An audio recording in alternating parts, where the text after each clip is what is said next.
अस्सलाम वालेकुम। क्या आपको लगता है कि इसराइल सिर्फ गजा पर हमला कर रहा है? क्या आप ये समझते हैं कि ये सिर्फ एक मुल्क की दिफा की बात है? नहीं, हकीकत इससे कई ज्यादा खौफनाक और खतरनाक है। इस वीडियो में हम बात करेंगे इसराइल के उस खुफिया मंसूबे की जो पूरी दुनिया से छुपाया जा रहा है। वो मंसूबा जिसका मकसद सिर्फ फलस्तीन ही नहीं बल्कि पूरे मशरकी इलाका जात है। दुनिया आज इसराइल और फलस्तीन के दरमियान जारी जंग को देख रही है, लेकिन दरअसल ये बहुत बड़ी हकीकत से आंखें बंद करने जैसा है। जो कुछ भी हमें मीडिया दिखा रहा है वो सिर्फ एक सतही हकीकत है, असल सच कुछ और है जो कि हर इंसान के सामने आना जरूरी है। इसराइल का प्लान सिर्फ फलस्तीन ही नहीं बल्कि उसका मकसद पूरी दुनिया में अपने असर असरूफ को बढ़ाना है। ये मंसूबा किसी भी आम जंग से कई ज्यादा पेचीदा, गहरा और खतरनाक है। इसराइल अपनी ख्वाहिश को जाहिर करता है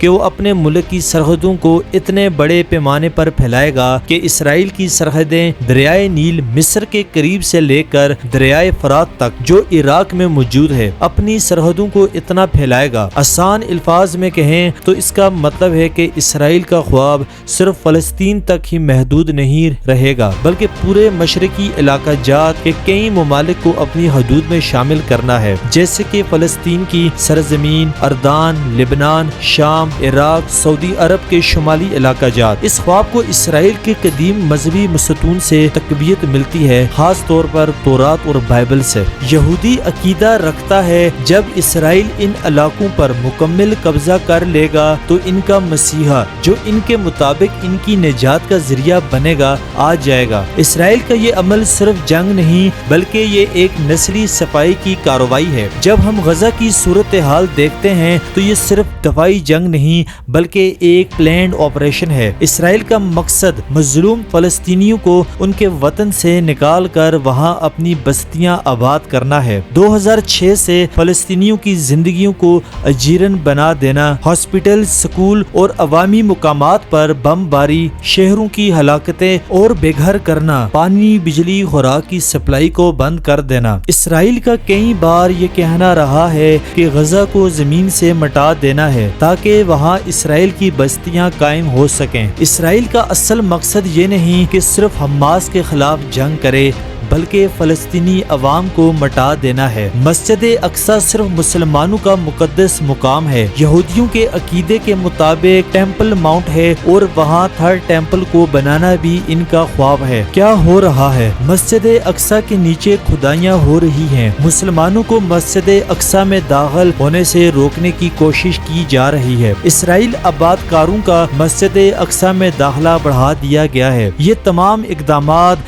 ग्रेटर इसराइल के ख्वाब का हिस्सा हैं। इसराइल का यकीन है जब थर्ड टेम्पल बनेगा तो मसीहा आ जाएगा। अगर इसराइल इतना बड़ा जुल्म कर रहा है तो दुनिया खामोशी से क्यों देख रही है? इसका जवाब इसराइल के आलमी असर असूख में छुपा है। अमेरिका, बरतानिया, फ्रांस जैसे बड़े ममालिक की सियासत और मईशी ताकत में इसराइल का बहुत बड़ा असर है। आलमी मीडिया को इसराइल का नजरिया जीतने के लिए इस्तेमाल किया जा रहा है। इसराइल की मुखालफत में आलमी सतह पर पाबंदियां और कानून बनाए जा रहे हैं ताकि इसकी मुखालफत करने वालों को यहूदी दुश्मन करार दिया जा सके। इसराइल ने आलमी सतह पर मजबूत प्लानिंग की है ताकि किसी भी इसराइल मुखालफत की आवाज को दबाया जा सके। ये जंग सिर्फ फलस्तीनियों की ही नहीं बल्कि पूरी उम्मत मुस्लिमा की जंग है। हमें अपनी आवाज को बुलंद करना है और आलमी सतह पर यह बताना है कि इसराइल के इस मंसूबे का किसी भी तरह कामयाब नहीं होने देंगे। मुसलमानों की जिम्मेदारी है सच को फैलाना, इसराइली प्रोडक्ट्स की मुकम्मल बाइकॉट, फलस्तीनियों की मदद और अल्लाह से मदद मांगे क्योंकि वही सबसे बड़ी ताकत है। अल्लाह हमें हक को पहचानने, इस पर कायम रहने और जालिमों के खिलाफ आवाज बुलंद करने की तौफीक अता फरमाए। अगर आपको ये वीडियो मालूमाती लगी हो तो बराए करम इसे शेयर करें ताकि ज्यादा से ज्यादा लोगों तक हकीकत पहुँच सके। उम्मीद है आपको हमारी आज की वीडियो अच्छी लगी होगी। अगर वीडियो अच्छी लगे तो वीडियो को लाइक करें और हमारे चैनल ब्रेन वेव्स को सब्सक्राइब करें। शुक्रिया। अल्लाह हाफिज।